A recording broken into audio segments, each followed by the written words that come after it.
Hey y'all, this is Amazon Jude coming to you from Wyoming, and I thought I'd make a second portion to my clip on the New World Order.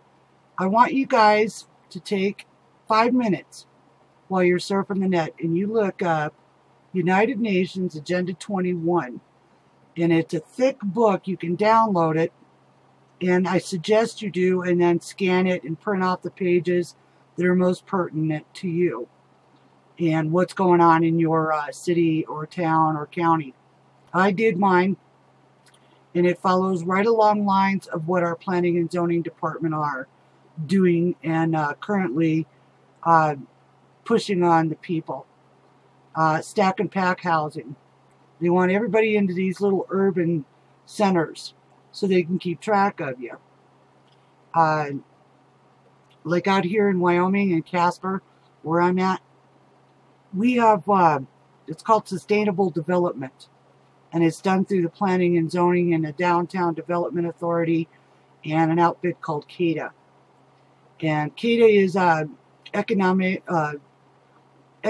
development. It's supposed to be nonprofit, but they're not. They get $460,000 from the city every year. They get $460,000 from the county every year. And when I asked the gal, her name was Tracy, who was part of this outfit, where the salary goes and who gets paid what and what they produced. In fact, I did a speaking engagement on this for the Campaign for Liberty here in Wyoming, and did a PowerPoint showing just exactly where those dollars end up going.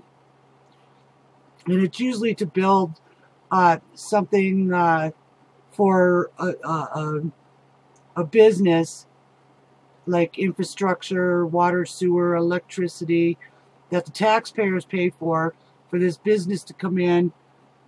And then after a few years, or let me back up here, to pay for the infrastructure. And then once the business comes in, the loan that they had gotten from, like ours is the Wyoming Business Council, for like $9 million for sidewalks and streets and sewers and stuff like that.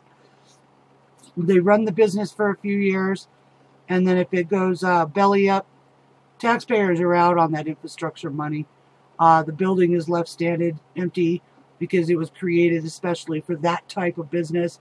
And then the next business comes in and they need this because it wasn't included in the first one. And they take another business loan out through the Wyoming Business Council that never has to be repaid. It's a never-ending cycle. Okay, that's part of Agenda 21. I know this much. When I expand my business, I have to go to the bank, I have to put up collateral, and I have to pay interest rates higher than 1%. If I could get 1%, I'd be, just a happy clam. But that's not what happens. Like with Wyoming, it's called the Wyoming Business Council, and the other one is called Wyoming Business Alliance. We have a lot of these little fledgling, non-elected non-profits that are pretty much running our government, stealing our tax dollars. They make their profit. If the business doesn't make any money, they leave, and then we're left holding the bag. Okay, well, that's part of Agenda 21. It's about redistribution of wealth. It's about taxpayers propping up businesses that could very well afford to put their own infrastructure in because they're million-dollar businesses. And even if they're not million-dollar businesses, you still can afford to take care of your own stuff. We're rural.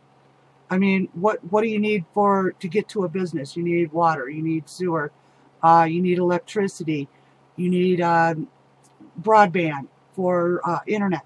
Okay, broadband, everybody needs that. So I have never been against putting broadband in anywhere, but I'm not going to pipe it out 10 miles out of town when I have 50 buildings in town that are ready to hook up, but because they don't want to clean up that building, excuse me, sorry, I have a roast in the oven and I had to go and turn it, and I was having a coughing fit.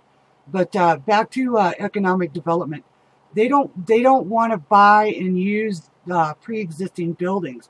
I mean, look around your city right now. How many plots of land and dilapidated buildings that are close to downtown, close to your urban centers, close to everything. that could be demolished and cleaned up and rebuild on it. But instead, these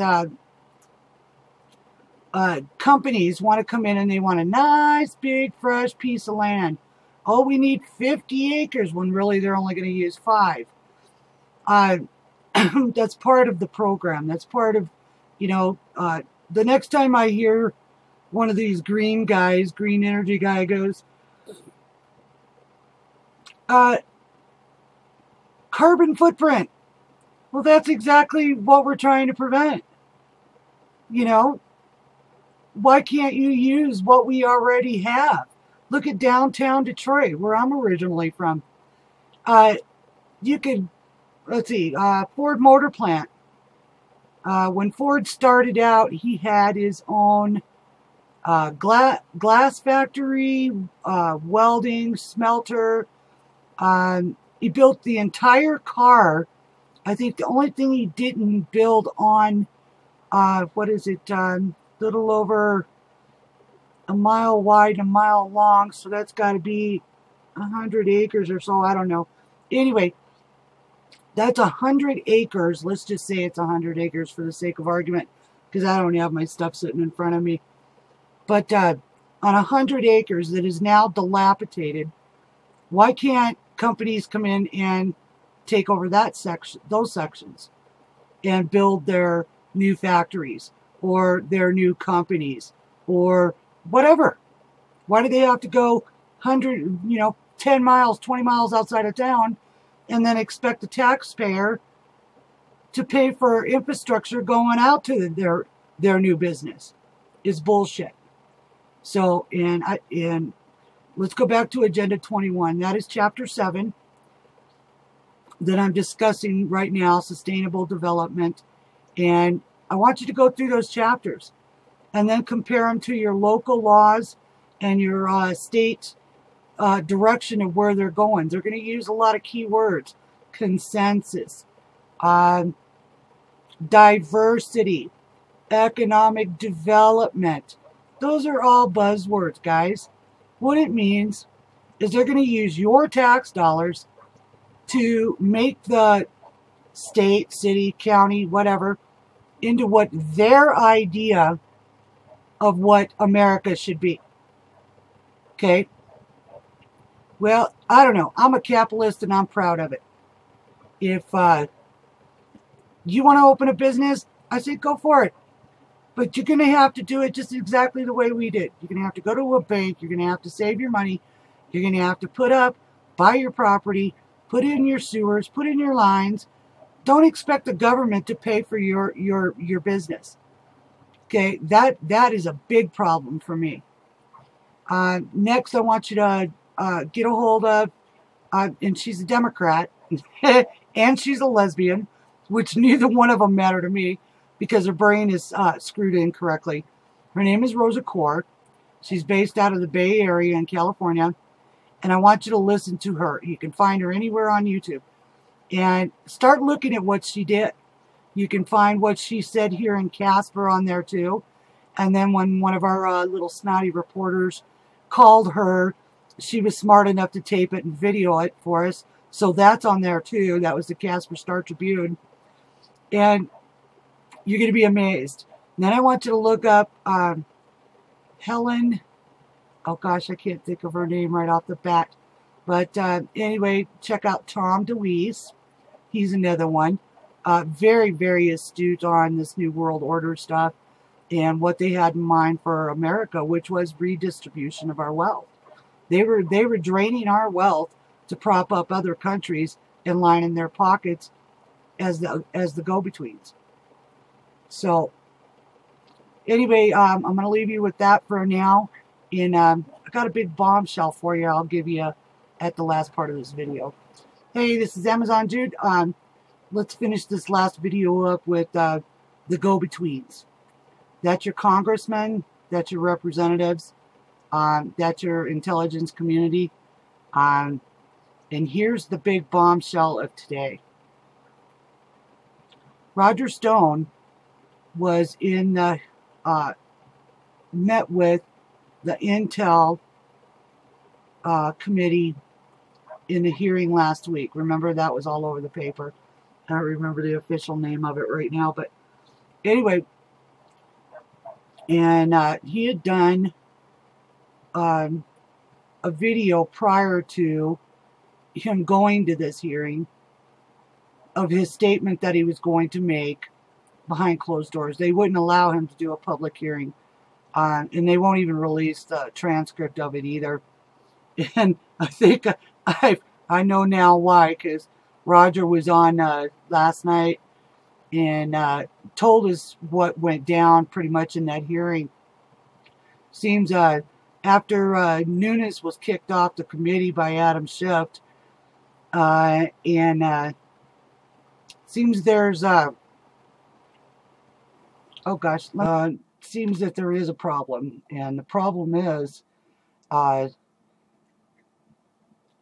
Trey Gowdy had no idea that they had seen the so-called servers at the FBI. He stayed till the end of the meeting, but when he stormed out of there, he didn't talk to press or anything else, and you could tell he was pissed just by looking at the photograph. Senator Speer and Adam Schiff told Roger Stone that the FBI did in fact have the DNC servers. And the bombshell part about this is, who's lying?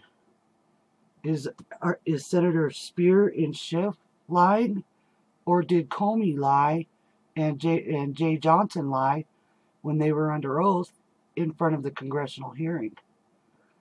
I don't look to see any of this put in the newspapers, but you really, really need to pay attention to how this Mueller investigation goes, because now you've got 4 Democrats, all loved Obama, to say that the FBI did see the servers from the DNC, and 2 said they didn't.